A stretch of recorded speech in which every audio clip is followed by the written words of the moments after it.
O anime começa nos arredores de uma mansão, com um garoto se perguntando o que significa enxergar, pois todos dizem para ele que ele não consegue enxergar. A mãe e o irmão se sentem mal por ele, e o pai explica que enxergar significa poder ver cores e formas, mas que os olhos dele foram afetados pela cicatriz deixada pelo cavaleiro sagrado Istoa, e que ele deve se orgulhar disso. Kunon aceita, mas comenta com as empregadas que, apesar de serem cicatrizes heróicas, é uma pena ele não poder enxergar. Ele então se pergunta se o motivo de ser tratado como um coitado é o fato de não poder enxergar. Um tempo depois, uma das empregadas avisa que a professora Jenny chegou e o conduz até ela. Kunon comenta que estudar magia é muito chato, e a empregada diz que ele deve aproveitar essa oportunidade, pois ele tem o brasão da água, e ter a capacidade de usar magia é algo incrível. Ao chegar, a professora se apresenta a Kunon, dizendo que, a partir daquele momento, será a professora dele de magia, e que se chama Jenny Kors. Kunon usa uma magia chamada Aori, e consegue formar uma bola de água. Jenny o elogia, e Kunon pergunta que tipo de magia foi usada. Jenny explica que ele está usando muito bem a magia para produzir água, e que ele fez algo mais ou menos do tamanho de um olho. Quando Kunon põe as mãos no olho, ela se desculpa, dizendo que queria apenas simplificar para que ele pudesse entender. Kunon comenta que é mais ou menos do tamanho de onde ele está tocando e diz que talvez possa criar um olho para si com magia. No dia seguinte, Kunon está tomando café da manhã e começa a tocar nas coisas que costuma comer todos os dias, pois está curioso para saber como elas são. Ele se pergunta o que é a coisa suculenta que está comendo, e a empregada responde que é alface. Kunon pergunta o que tem no pão dele, e a empregada responde que é mostarda. Ele pega um pedaço de fruta e comenta que é maçã, mas na verdade é ameixa, e pergunta o que é aquilo. A empregada responde que, como ele começou a comer muitas coisas, está preparando mais variedades. Kunon comenta que queria saber o que está comendo, mas como há coisas demais na mesa, não consegue sentir o cheiro do que está em sua mão. Iko responde que pode ter exagerado um pouco, esfregando uma uva roxa no rosto dele e perguntando se ele consegue dizer o que é. Kunon então ameaça reduzir o salário dela, e Iko para de perturbá-lo, dizendo que se empolgou. Mais tarde, ele está sentado com uma professora, e ela pergunta qual livro ele quer que ela leia para ele. Kunon pede para que ela leia uma história do cavaleiro sagrado Istoa. Ela se surpreende e olha para Iko, que confirma. A professora concorda, mas pede que ele avise caso se sinta mal. Kunon diz que ficará bem, pois está ansioso para aprender sobre muitas coisas. Então é explicado que, tempos atrás, uma grande guerra eclodiu entre os heróis do mundo humano e o Lorde Demônio. O herói, Istoa Ruglia, conseguiu derrotar com sucesso o Lorde Demônio, mas perdeu um braço e uma perna na batalha. Após a guerra, os descendentes de Istoa às vezes são crianças que nascem faltando algo, podendo ser um braço, uma perna ou até mesmo a visão. As pessoas consideram essas crianças como o retorno de um herói, chamando isso de cicatrizes do herói. Kunon, porém, não se considera isso, pois ele é ele mesmo, e a magia que usa é a própria magia dele. Ele então duplica as bolas de água e Iko grita animada que está perfeito, tanto o controle da magia quanto o formato. Kunon pensa que, se controlar a magia perfeitamente, talvez possa até criar olhos para si. Iko diz que ele pode ser um mago raro. Kunon desfaz a magia e cai no chão, dizendo que é muito cansativo e que ainda está longe de alcançar seu objetivo, pois sua magia ainda não é suficiente. Sua empregada entende tudo errado e pergunta se o amor dela por ele não é suficiente, já que se dedica tanto a ele, chegando a sugerir que poderiam dormir juntos. Kunon rejeita na hora, comentando que não tem conhecimento nem força física suficientes para criar magia de alto nível. Iko diz que ele só tem 7 anos e que está apenas começando, fazendo Kunon responder que já está atrasado, pois desmaia usando apenas magia básica. Iko diz que aumentar de repente a quantidade de comida não é bom para o corpo, e que ele deve se acostumar aos poucos. Kunon comenta que deseja criar mais músculos, mas que para ele, andar e correr não é viável. Iko então pergunta por que ele não treina golpes com a espada, e Kunon gosta da ideia. Iko diz para ele procurar um professor adequado, e sai dizendo que vai falar com o patrão. Kunon agradece pela ajuda, e ela comenta que gostaria de um aumento, o que é rejeitado na hora, pois Kunon diz que ela faz muito barulho durante o treinamento mágico. Iko responde que ainda bem que ele ouviu, pois, se tivesse ignorado, ela teria feito ele chorar à noite na cama.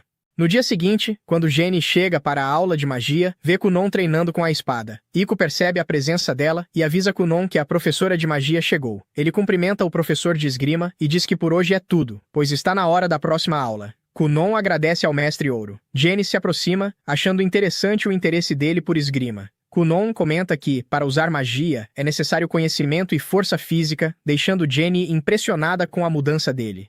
Ela pergunta se ele quer fazer uma pausa antes de começar a aula de magia, e Kunon responde que está bem. Jenny pede para ele revisar a magia que aprendeu da última vez, chamada Aori, dizendo que não tem problema ele começar de onde se lembrar. Kunon usa a magia, criando diversas bolas de água, deixando Jenny chocada. Iko começa a gritar que o Kunon dela é maravilhoso. Jenny não consegue acreditar no que está vendo, pois só ensinou um pouco a ele. E o que vê agora é um avanço totalmente próprio. Ela passa a achá-lo assustador. Em outro lugar, vemos uma empregada dizendo a Mirika que sua carruagem está pronta. Mirika se pergunta se realmente precisa ir. A empregada pergunta se ela detesta tanto assim ir ver o noivo. Mirika se questiona se Kunon pensa da mesma forma que ela, pois ele sempre tem um rosto triste. A empregada comenta que é uma decisão tomada por Sua Majestade, o rei, e Mirika concorda em ir. Dentro da carruagem, ela continua resmungando, pois Kunon, que tem a cicatriz do herói, é precioso para o reino, e por esse motivo, arranjaram esse casamento político. Como ela é da família real, é seu dever, mas mesmo assim, é tediante. Toda vez ela pergunta do que ele gosta e o que poderiam fazer para brincar, mas ele sempre responde que não gosta de nada, com um rosto triste, dizendo que não consegue fazer nada e nem pode ir a lugar algum. Pensar que terá que ver aquele rosto sombrio pelo resto da vida é desanimador. Ao chegar na casa de Kunon, ela vê um garoto totalmente diferente. Kunon, sorrindo, cumprimenta a princesa Mirika, deixando-a em choque. Ela olha para Iko, que comenta desnecessariamente que a princesa está linda e que se ela fosse um homem grande, barbudo e de meia idade, não a deixaria em paz. Isso faz Mirika comentar que o exemplo é bem assustador. O que realmente chama a atenção dela, porém, é Kunon. Ele pergunta se está tudo bem e Mirika questiona o que aconteceu com ele. Kunon comenta que começou a gostar de magia, deixando Mirika confusa. Em seguida, ele pega sua varinha e invoca a magia Aori, encantando Mirika. Ela comenta que é muito bonita, e Kunon forma um arco-íris, impressionando-a ainda mais. Kunon pede desculpas por sempre deixá-la incomodada, e Mirika também se desculpa. Ele estende a mão, pedindo que ela escute o que ele tem a dizer, pois muitas coisas divertidas aconteceram. Ela pega a mão dele, e ambos saem para passear. À noite, voltando para casa, Mirika comenta que foi muito divertido e que está ansiosa para a próxima vez. Kunon pensa que foi a primeira vez que estendeu a mão para alguém. Iko diz que isso o torna um cavaleiro. Vemos então um flashback de Kunon perguntando como deveria interagir com a princesa Mirika, pois queria se tornar um homem digno dela. A professora diz que vai ensiná-lo sobre comportamentos e etiqueta da nobreza. Na mesma noite, Jenny está pensando no que deve fazer, pois não é normal um garoto conseguir manter 7 bolas de água ao mesmo tempo, algo que nem para ela é possível. Ela percebe que Kunon melhorou rápido demais e que agora não há mais nada que possa ensiná-lo. Jenny se pergunta se é hora de passar para a magia de nível intermediário, mas fecha o livro rapidamente quando alguém briga com ela por estar fazendo muito barulho na biblioteca. Jenny acha que crianças devem aprender apenas magia básica e que esse emprego deveria ser algo fácil, com um salário bem alto. Ela está com medo de aumentar o nível da magia, pois apesar de ser útil, não é algo seguro. Kunon só tem 7 anos, e é cedo demais para ele aprender magia avançada. Mesmo assim, ela está disposta a dar um jeito e continuar no trabalho pelo bem do próprio sustento. No dia seguinte, Jenny diz a Kunon que farão algo diferente, e ele responde que não tem problema. Ela então explica que a Ori, a magia que ele usa, é simplesmente a produção de água, e que agora vão analisar a natureza da magia. Kunon comenta que produzir água e fazê-la flutuar permite manter o formato esférico. Jenny o parabeniza por ter percebido isso. Ela explica que temperatura, viscosidade, componentes, cor, forma, brilho, aroma e sabor, quando analisados, mostram que existem vários tipos de magia, mesmo sendo todas do tipo água, elas podem ser muito diferentes. Jenny cria 2 bolas de água e pede para Kunon tocá-las. Ele toca ambas e percebe que uma está fria e a outra quente. Jenny explica que, ao adicionar arranjos à magia, cria-se originalidade. Kunon pergunta o que isso significa, e ela responde que isso é a individualidade decisiva de um mago, também podendo ser chamada de diferença de talento. Kunon pergunta se isso é a capacidade de alterar os detalhes da magia. Em seguida, ele invoca a magia Aori novamente, deixa a água cair dentro de uma xícara e pede para Iko experimentar. Ela pega a xícara e bebe, sentindo o sabor de maçã. Kunon diz que é a ameixa, se vingando dela. Iko comenta que tem um gosto bom e que é fácil de beber. Jenny fica apavorada, pois ele conseguiu fazer um arranjo que ela passou a noite inteira pensando em como realizar. Em apenas alguns segundos, ela diz que Kunon é capaz de fazer tudo. Kunon comenta que foi bastante difícil e que vai se esforçar ainda mais. À noite, na cama, Kunon pensa que consegue identificar o formato e o aroma das coisas, mas não conhece as cores. Assim, fica difícil perceber mudanças mágicas, e ele conclui que não conseguirá criar um olho. No dia seguinte, Iko pergunta o que Kunon quer beber, e ele pede um chá com leite.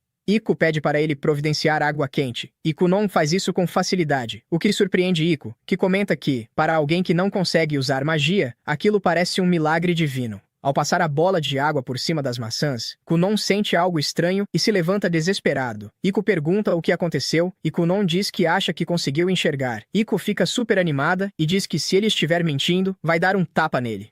Kunon pede para ela se acalmar, dizendo que ainda não sabe ao certo e que provavelmente não enxergou de verdade. Iko puxa a bochecha dele, dizendo que ele precisa ter mais senso de humor, pois piadas de mau gosto assim são inaceitáveis. Kunon então diz que acha que conseguiu ver as cores através da magia. Ele pega uma maçã verde e pergunta se é correto dizer que aquilo é vermelho, e Iko responde que não. Ele pega outra e pergunta se aquela é vermelha, e Iko confirma, explicando que as cores e os nomes das cores ainda não correspondem para ele, pois ele nunca as viu antes. Kunon confirma, e Iko diz que maçãs verdes são verde claras, o que deixa Kunon ainda mais confuso com a explicação. Iko pergunta se ele sabe quantas maçãs tem no pote, e Kunon responde que são 5, 3 vermelhas e 2 verdes. Iko o abraça dizendo que é um milagre.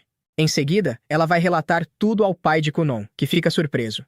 Iko explica que o alcance efetivo ainda é baixo, mas mesmo assim, ele conseguiu distinguir as cores. Quanto mais perto ele está, melhor consegue enxergar, e o efeito fica ainda mais claro através do toque. O pai pergunta se Kunon consegue ler livros, e Iko confirma, dizendo que ele consegue identificar as cores passando os dedos. Ele ainda não conhece as letras, mas está fascinado por livros e guias ilustrados. O pai se sente aliviado e pergunta por que eles não voltam para a casa principal, já que Kunon está morando separado por não querer que os outros se sintam mal por ele.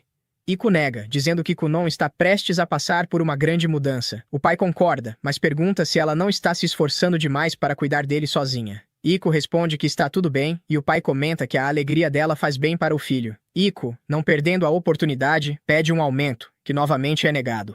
Nos jardins, Kunon diz que está ansioso para ver a professora Jenny, pois quer que ela avalie sua nova magia. Ele usa a Ori novamente, mas dessa vez a magia é maior e de cor vermelha. Sua mãe, seu irmão e seu pai chegam ao jardim, e ao ver a mãe, Kunon perde o controle da magia, ficando todo molhado. Ao chamar por ela, sua mãe desmaia, deixando Kunon confuso. Iko então explica que vermelho também é a cor do sangue. O pai o castiga, deixando-o sem mesada por 2 meses, e corta o salário de Iko por 3 meses, fazendo-a entrar em desespero e desmaiar. Ao final, vemos Jenny apavorada em um canto, se perguntando até onde esse menino vai chegar e se talvez ele consiga conquistar o maior título da magia, conhecido como o Mago Azul. Kunon agora tem 9 anos, e seu pai, Gurion, começa a se preocupar com a educação dele. Ele chama seu irmão e conta sobre sua intenção de levá-lo para a escola. Gurion explica o plano de colocá-lo na escola de nobres, mas seu irmão demonstra preocupação. Kunon nunca havia saído do castelo desde que nasceu, e ele teme que o garoto tenha dificuldades para se relacionar com outras pessoas fora do palácio. Gorion já havia pensado nisso, e esse é exatamente o motivo de ter ligado primeiro para o irmão de Kunon. Ele implora para que o irmão ajude o garoto na escola e garanta que nada de errado aconteça. Em um flashback, o irmão de Kunon se lembra do dia em que quis sair para brincar com Gurion. Naquele dia, Gurion estava preocupado porque Kunon não conseguia enxergar, mas o irmão o tranquilizou, dizendo que seguraria sua mão para garantir que ele não caísse. No entanto, assim que Kunon deu o segundo passo, sua perna escorregou e o irmão, por engano, soltou sua mão, o que infelizmente levou à queda de Kunon. É possível imaginar que Kunon não tenha mais confiado tanto em seu irmão depois disso. Ainda assim, sem sombra de dúvida, o irmão de Kunon garante a Gurion que irá segurar Kunon e assegurar que nada lhe aconteça. Enquanto isso, Kunon está com Iko, praticando sua magia como de costume. Ele treina a hidromancia, uma magia usada para encontrar coisas perdidas. Iko brinca dizendo que ele deveria encontrar a juventude dela, e ele responde lembrando que ela já é tão alegre e jovem quanto deveria ser, não havendo necessidade disso. Quando ela pede que ele encontre seu futuro marido, ele responde dizendo que ela é uma jovem bonita e que vários homens fariam fila por ela. Ele mesmo se interessaria, se não fosse um nobre. A conversa divertida é interrompida com a chegada de Lady Flora. Como sempre, Lady Flora ensina a ele as coisas que deve saber. De repente, ela fica incomodada. O garoto agora tem 9 anos, ela já lhe ensinou muitas coisas e o educou para ser um cavalheiro. Ela se pergunta se não está cometendo um erro, e se não deveria tê-lo treinado para ser um homem mais alegre e descontraído. Kunon percebe que ela está perturbada e pergunta no que ela está pensando. Ao olhar para o quão fofo e adorável ele é, ela se sente feliz por ter participado da formação daquele menino tão adorável. Mais tarde, naquela noite, Iko leva Kunon até os aposentos principais. No caminho, ela sente muito frio e pede ajuda a Kunon. Sem hesitar, Kunon cria água morna para eles, e Iko se abraça à água em busca de conforto. A água está melhor do que todas as que ele já havia feito antes, e ela comenta animadamente o quanto aquilo é agradável. Ele também gosta dos elogios, mas diz que aquilo é apenas um protótipo. Ela realmente precisa de algo tão quente assim para ter uma boa noite de descanso, e ele começa a considerar fazer uma cama com a mesma densidade. Kunon está muito preocupado com o fato de Gurion tê-los chamado. Ele se pergunta se fez algo errado, mas Iko o tranquiliza, dizendo que não há nada de errado e lembrando que ele aprendeu com as lições de sangue e não fez nada de errado. Enquanto caminham, ele lembra a ela que só fez aquilo porque ela pediu que ele desse tudo de si. Ela também não odeia o que ele fez, mas Gurion odeia, então a opinião deles não importa. Eles chegam ao castelo e o servo os cumprimenta. Ele menciona o irmão, Ixtlo, e o reconhece imediatamente. Ele cumprimenta o irmão e o acompanha até o quarto dos pais. No caminho, Ixtlo pergunta se Kunon precisa que ele segure sua mão, mas Kunon diz que não. Ele cresceu e agora entende o ambiente ao seu redor, conseguindo andar sozinho. Ixtlo se lembra dos dias em que segurava a mão de Kunon e ver o irmão crescer tanto o deixa animado. Kunon percebe que o irmão está pensativo e pergunta o que houve, mas Ixtlo diz que não é nada importante. Eles chegam ao quarto dos pais e Gurion conta a Kunon o que a senhorita Flora lhe informou. Ele completou todas as lições do ensino básico, o que é algo notável. No entanto, agora ele precisa frequentar a escola de nobres. Gurion explica que todo nobre deve frequentar essa escola, pois faz parte das exigências. Porém, devido à condição especial de Kunon, eles haviam conseguido permissão do rei para treiná-lo em casa. Ainda assim, ele ficaria em desvantagem se nunca fosse à escola, então deveria considerar essa possibilidade. Kunon se recusa veementemente. Ele diz ao pai que não tem interesse e que, como não é obrigatório, não quer ir. Ele começa a pensar que o pai apenas quer se livrar dele e pergunta se Gurion está bravo por causa de sua mesada, já que sempre reclamou que ele gastava demais. Gurion insiste que não é isso. Ele afirma que é apenas algo necessário para um nobre. Kunon pergunta novamente se é por causa do último incidente com sangue, mas Gurion nega. Sua mãe e Ixtlo tentam acalmar a situação difícil, sem sucesso. Quando Kunon finalmente se acalma, Gurion explica que o motivo para ele ir é que nobres que não frequentam a escola sempre ficam em desvantagem, e sua noiva, Mirika, seria menosprezada se ele não fosse. Diante disso, Kunon muda de ideia e aceita ir. Gurion informa que ele não precisará ir por muito tempo, apenas para fazer as provas. São apenas 4 exames, e ele irá apenas 4 vezes, uma para cada exame. Mirika e Ixtlo também farão os exames, então irão juntos. Sua mãe fica feliz por ele ter aceitado e começa imediatamente a prepará-lo para a escola. Quando Kunon sai com a mãe, Gurion chama Ixtlo de lado e o alerta sobre a possibilidade de que outros nobres, ao verem Mirika e Kunon juntos, possam sentir inveja. Ixtlo garante ao pai que irá protegê-los e ficar ao lado deles. Mais tarde, Kunon encontra Mirika e conta a ela as novidades. Ela fica animada por ir à escola com ele, mas Kunon se preocupa com a forma como nobres interessados nela possam tratá-lo. Mirika não se preocupa com isso e diz para ele não se inquietar. Isso apenas o faz pensar se ela não é popular na escola. Para tranquilizá-lo, ela diz que é popular sim e que há vários homens atrás dela, em número equivalente aos dedos de uma mão. 5. Agora, ele tem confiança em si mesmo, então não tem mais nenhum problema. O uniforme de Kunon fica pronto. Ele o veste e parece alguém da realeza. Iko brinca com ele e Kunon responde como de costume. Sua resposta surpreende quem nunca o tinha visto tão alegre antes. Eles entram na carruagem e Kunon usa sua magia da água para estabilizar as rodas durante a viagem, despedindo-se então dos pais. A carruagem parte enquanto sua mãe chora em frente à casa. Dentro da carruagem, Ixtlo percebe como a viagem está estável e reconhece que isso é graças à magia de Kunon. Ao ver Ixtlo, Kunon entende que o irmão estava preocupado com ele e com sua segurança. Ele diz que agora cresceu e está confiante, então Ixtlo não precisa mais se preocupar. Ele se lembra de quando escorregou e caiu quando era criança, e Ixtlo segurava sua mão, e admite que o irmão se sentiu extremamente culpado e assumiu toda a responsabilidade pela queda. No entanto, Kunon o tranquiliza, dizendo que sabe que Ixtlo não teve culpa. Ele diz ao irmão que naquela época se sentia mal com a vida e queria morrer. Agora, ele já não quer mais morrer. Ele é resiliente e garante que vai viver não importa o que aconteça, mesmo que seja o último humano a morrer. Ixtlo fica encorajado ao ver o quão maduro seu irmão mais novo se tornou. Agora, ele nem sabe mais se Kunon é seu irmão mais novo ou mais velho. Ele admite que Kunon mudou e se pergunta se isso é resultado da convivência próxima dele com Iko. Logo eles se aproximam da escola e Kunon percebe primeiro. Ele avisa Ixtlo que já estão perto e Ixtlo se pergunta como ele percebeu isso tão rápido. Kunon revela que agora consegue sentir a presença de humanos ao redor. Eles chegam à escola e Mirika aparece para recebê-los. Ela elogia o quão bonito está o uniforme dele e o clima alegre entre os dois faz Ixtlo se perguntar por que estão tão felizes. Mirika se move para guiá-los para dentro da escola, mas Kunon dá um passo para trás. Ele usa sua magia para ler os sons e sentimentos ao redor e percebe que há várias pessoas ali. Ele sabe que, se fosse seu antigo eu, teria recuado e voltado para casa. Mas agora, ele não vai parar, e não será um covarde. Ele se vira para Mirika e pergunta se ela poderia lhe conceder a honra de ser a dama entre eles naquele dia. Ele pede que ela segure sua mão e o conduza para dentro da escola. Na escola, a professora Cast, uma das docentes, aguarda a chegada de Kunon. Ela está inquieta, pois sabe que Kunon carrega a cicatriz do herói, e não tem certeza se possui capacidade para cuidar de uma criança assim, já que recebeu a ordem de guiá-lo pela escola.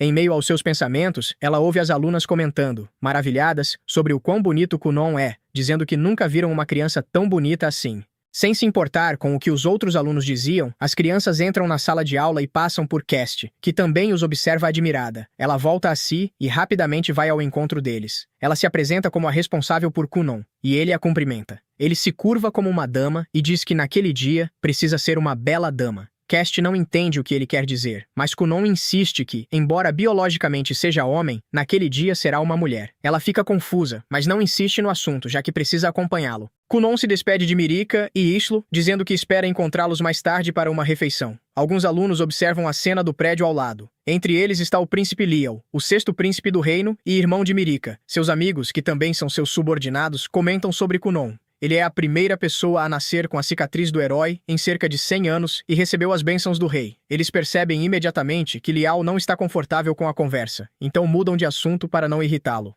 Cast leva Kunon até a sala de aula e pergunta se ele já ouviu falar do exame de avanço. Ela explica que existem 5 desses exames e que, embora normalmente sejam feitos ao longo de um longo período, ela recebeu ordens do rei e de Gurion para que Kunon realizasse os 5 em um curto espaço de tempo. Kunon também sabe disso e reconhece que se trata de nepotismo. Ele diz a Cast que seu pai e o rei são amigos próximos, e foi por isso que fizeram essa exceção por ele. Ainda assim, ele sabe que isso é errado e vai contra a integridade da escola. Cast não tem interesse em conversas que envolvam política da cidade, então diz a ele que apenas faça o exame e pare de falar. No entanto, Kunon não para. Ele continua falando até terminar a prova. Cast recolhe os testes e vai corrigi-los. Ela fica completamente chocada ao perceber que ele acertou todas as questões, sem errar nenhuma. Depois disso, Kunon se encontra com Mirika para almoçarem juntos. Porém, antes de chegarem ao refeitório, Liao aparece com seus subordinados. Ele pergunta para confirmar se Kunon realmente recebeu a bênção do rei. Mirika fica visivelmente nervosa, e Kunon percebe isso, embora não saiba quem o garoto é. Ixlo também chega e tenta acalmar Liao, mas o príncipe continua causando problemas. Para proteger sua noiva, Kunon pega as águas de um copo próximo e a derrama ao redor das calças de Liao, fazendo parecer que ele se molhou. Em seguida, chama a atenção de todos para o fato de que Liao molhou as calças. Liao nega, mas as evidências falam por si, então ele vai embora com seus amigos, envergonhado e furioso. Tanto Mirika quanto Ixlo sabem que foi Kunon quem fez aquilo. Ixlo olha para ele com desconfiança, mas Kunon apenas diz que eles deveriam ir comer. Durante a refeição, Kunon pergunta quem é Liao e fica chocado ao descobrir que ele é seu futuro cunhado. Ele se pergunta se irmãos podem ser cruéis com seus próprios irmãos, já que o seu próprio irmão nunca foi assim, e se surpreende ao descobrir que existem irmãos que não se importam com os irmãos. Ele fica apenas feliz por Ixlo ser seu irmão e por ele se importar tanto com ele. Ixlo, no entanto, fica preocupado com o fato de terem provocado alguém tão importante, mas Mirika diz que Kunon é assim mesmo. Ixlo apenas espera que eles não se metam em mais problemas. Kunon, por sua vez, parece estar se divertindo bastante. Só resta torcer para que ele não pise em mais calos. No refeitório, Kunon pergunta a Mirika por que o príncipe Lail se colocou em seu caminho sem esconder sua natureza violenta. Ela responde que ele apareceu para pressioná-lo. Ela comenta que seu irmão é o 6º príncipe e ela a 9ª princesa. Por isso, sua posição é inferior na hierarquia real, mas seu noivo é o mago que carrega a cicatriz do herói. Seu status subiu rapidamente. Agora que Kunon se tornou conhecido, eles ficarão acima da alta sociedade. Mas além de tudo isso, Mirika está feliz por ser sua noiva, e Kunon também, sugerindo que quando vir o rei, ele se ajoelhe em sinal de gratidão. Dito isso, ele quer ir se desculpar com Liu, mas nem Io nem Mirika permitem. Em seguida, passamos para a professora. É comentado que hoje é o último exame de Kunon, então ele deverá aprender a modificar a textura da água. Kunon transforma a água em gelo, mas a sensação é como a de uma maçã, e Jane sugere que ele toque em várias coisas para reproduzir a textura. Mais tarde, vemos Kunon tocando um cavalo. Eu acho isso estranho, mas nesse momento Mirika chega. Kunon comenta que por ser o último dia em que poderá ouvir sua voz, sente como se seu mundo estivesse se enchendo de tristeza. Mirika diz ao exagerado Kunon que eles ainda não vão embora até o entardecer, tirando sua tristeza em 1 segundo. Depois disso, os 3 vão fazer o exame final. Kunon se empolga por sentir que está em uma escola de verdade, embora também fique triste por não estar com sua professora. Ela diz que estará observando e lhe deseja boa sorte. Fica claro que Kunon e a professora têm mais confiança um no outro. O protagonista responde que isso foi por causa dos exames. Ela conta que se tornou professora para seguir o homem que amava em uma escola de nobreza. No entanto, o homem reprovou no exame e ela acabou ficando sozinha. Os outros dois não entendem como uma professora pode contar sua vida a um aluno. E justamente nesse momento, outro aluno fala com Mirik, pedindo que lhes apresente Kunon. Com toda a cavalheirismo, Kunon se apresenta como o noivo da princesa Mirika Uglia e irmão mais novo de Isha. Com isso, ele se sente mais aliviado ao saber que seu irmão e sua noiva têm amigos, já que ninguém falava com eles. Porém, Mirika explica que, se era vista sozinha, era para poder passar mais tempo com ele, então pediu um pouco de paz a seus amigos. Como Kunon não sabia disso, agradece a consideração da princesa, mas admite que também estava preocupado. Obviamente, ele não podia perguntar se eles não tinham amigos ou se estavam sozinhos na escola. Assim, fica feliz por seu irmão não estar sozinho e por a princesa ter amigos. Caso contrário, teria que consolá-los, comparando a solidão deles com a sua própria situação, dizendo que está tudo bem não ter amigos. Tanto drama deixa todos sem palavras, mas Mirik entende que para ele não faz diferença não ter amigos. Kunon confirma e menciona que os humanos se dão bem sozinhos, o que deixa a sala intrigada. Por outro lado, Layla é informado de que já é hora do exame. Ele ordena que o esperem, mas seus subordinados duvidam que, mesmo sendo príncipe, a professora decida aguardá-lo. Afinal, trata-se do exame final. É então que o sino toca. Os alunos se sentam em seus lugares. Nosso protagonista estava prestes a ser guiado por Mirik, mas nesse momento Liu aparece para separá-los. As pessoas começam a murmurar. Lail percebe isso, e lembrando-se do que as criadas do castelo diziam sobre ele, enfurece-se, pois ninguém ousa dizer isso na sua cara. No entanto, de repente, Kunon segura sua mão e se apresenta a ele. Todos se surpreendem. Lail exige que o solte, mas Kunon se agarra como uma tartaruga mordedora, dizendo que ele é seu cunhado. Portanto, o adequado é se conhecerem. Assim, vemos os dois se debatendo, e Kunon deixa claro que não lhe deu permissão para tocá-lo. Kunon destaca o quão viril ele parece e acrescenta que, ao tocá-lo, pode supor que seu rosto é muito másculo. Ele garante que, se seus olhos pudessem ver, teria contemplado tanto seu rosto que faria um buraco de tanto encarar. Isso deixa Liu corado. Todos começam a rir. O loiro, envergonhado, pede a Kunon que o solte. Kunon o solta, e então todo o problema termina. Durante o exame, vemos que o príncipe parecia um pouco pensativo, mas ao final, após avaliar as provas, a professora anuncia que todos passaram.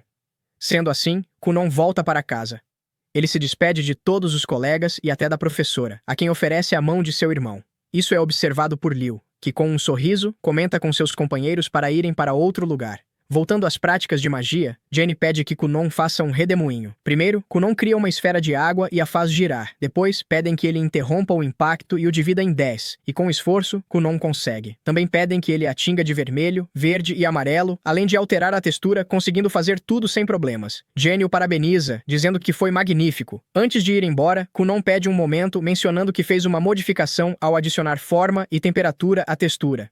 Assim vemos Kunon dar forma de ave a uma esfera, que então sai voando. Jenny fica surpresa, cai no chão e diz que tudo acabou. Pouco depois, vemos os dois tomando chá. Jenny quer conversar sobre algo. Kunon pensa que deve ser o jantar para celebrar sua formatura e avisa que ela também está convidada. Ela comenta que não é sobre isso, mas que a graduação é um bom momento para dizer a verdade, perguntando se ele está mentalmente preparado, pois precisa contar algo muito impactante. Vemos Kunon preocupado com isso e tomando um gole de chá. Antes de continuar, Jenny pede que Iko se retire. Quando ela sai, Kunon aperta o punho, dizendo que é repentino demais, imaginando que Jenny seja uma deusa do céu noturno e que precise ir embora para voltar ao seu mundo. Jenny gosta da história, mas não é isso. A verdade é que ela já não tem mais nada a ensiná-lo. Confessa que há algum tempo já não tinha nada novo para ensinar. Ela já lhe ensinou tudo sobre a magia elemental que não servia para ataque. Agora, Kunon até mesmo domina a magia melhor do que ela. Basta aprender um novo feitiço para superá-la. Kunon se levanta dizendo que isso não é verdade. Ele confessa que gostava das artimanhas e truques que ela usava para ensiná-lo. Mesmo quando ela só tentava instruí-lo com sua magia, Jenny percebe que Kunon já havia notado seu desespero, o que a deixa mais tranquila.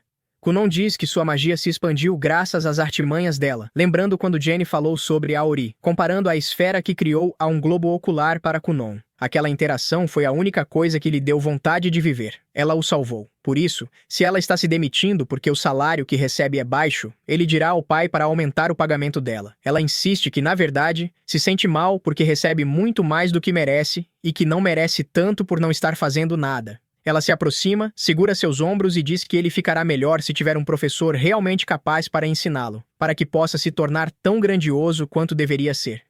Quando ela se ajoelha para se despedir, todos os animais de água que ele havia criado também tocam seu corpo, tentando persuadi-la a ficar, mas ela não quer ficar. Ela diz que aqueles pequenos truques já não o ajudarão mais. Mesmo assim, ele insiste que esses pequenos truques são exatamente o que ele quer e precisa. Se são tão importantes, por que ele continua chamando-os de truques, como se não tivessem valor? No fim, todos os seus pedidos e súplicas são em vão. Ela já havia tomado sua decisão e parte sem olhar para trás. Do lado de fora do castelo, ela olha para trás e admite que ele tem habilidade e talento para se tornar um feiticeiro extraordinário. Ela pensa em como ele trabalha duro e treina constantemente. Reconhece que ele começou em desvantagem por causa da maldição do herói que carregava, mas que conseguiu superar essa desvantagem e se tornar tão grandioso quanto é agora. Por isso, ela não perderá para ele e garantirá que também continuará evoluindo. Mais tarde, Iko encontra Kunan e o informa de que Lady Flora, sua professora do ensino básico, também foi embora. Ela explica que Flora saiu porque ele se formou e já não precisava mais de aulas elementares. Quando Kunan se pergunta por que Flora não esperou para se despedir dele, Iko revela que Flora disse que ficaria emocionada demais se tivesse que dizer adeus. Como um bom garoto, Kunan promete escrever para Flora e se despedir por carta. Iko sugere que, no conteúdo da carta, ele pergunte se Flora conhece algum homem bonito, bem pago e solteiro em seu círculo, para que Eko possa se casar. Ao descobrir que Iko também quer se casar e deixá-lo, Kunan fica de coração partido. Iko insiste que ele ficará bem sem ela, mas Kunan sente apenas que ficará como um órfão. Ginny o deixou, Flora o deixou, e agora Iko também quer se casar. Ele conclui que não perguntará nada a Flora sobre um homem. Durante o jantar com seus pais, ele conta que Ginny lhe pediu para encontrar um bom feiticeiro para ensiná-lo, pois ela não era mais boa o suficiente para ele. Então pergunta se eles conhecem algum feiticeiro talentoso que possam recomendar. Nesse momento, a memória de Isho traz à tona um feiticeiro sobre o qual ele ouvira falar na academia. Ele não lembra bem o nome, mas ao mencionar parte dele, sua mãe reconhece imediatamente. Zeone, o feiticeiro real. Kunan quer Zeone como seu mestre na mesma hora, e pede a Gurion que o chame. Gurion o interrompe, dizendo que Zeone é um feiticeiro real. Feiticeiros reais respondem apenas ao rei e aos membros da família real. Nenhum outro nobre pode ter acesso a eles, muito menos levá-los ao próprio castelo. Kunan tenta convencer o pai, lembrando-o de sua relação próxima com o rei e perguntando se ele não poderia usar essa influência para conseguir Zeone. Quando Gurion insiste que é impossível, Kunan cria um plano. Ele acompanharia Gurion até o palácio, se perderia lá dentro e então, os feiticeiros reais o encontrariam e ele se tornaria aprendiz deles. Um plano claramente falho. Gurion não perde tempo em dizer que o plano é absurdo, mas sua mãe acredita nele. Ela se comove facilmente com os desejos de Kunan, e Gurion, por sua vez, se comove facilmente com os desejos da esposa. No fim, a mãe de Kunan consegue convencer Gurion a ao menos tentar falar com o rei. Embora não faça promessas, Gurion envia um pedido formal ao rei solicitando Zeone. No palácio, uma das princesas leva o pedido de Gurion ao grão-mestre. O grão-mestre se pergunta que tipo de nobre faria um pedido tão absurdo para ter um feiticeiro real como mestre. Porém, quando a princesa revela que o garoto é o noivo de sua irmã, o grão-mestre percebe imediatamente que se trata de Kunan, e seu queixo cai em choque. Enfim, se você chegou até aqui, comente a palavra magia para mostrar que chegou até o final.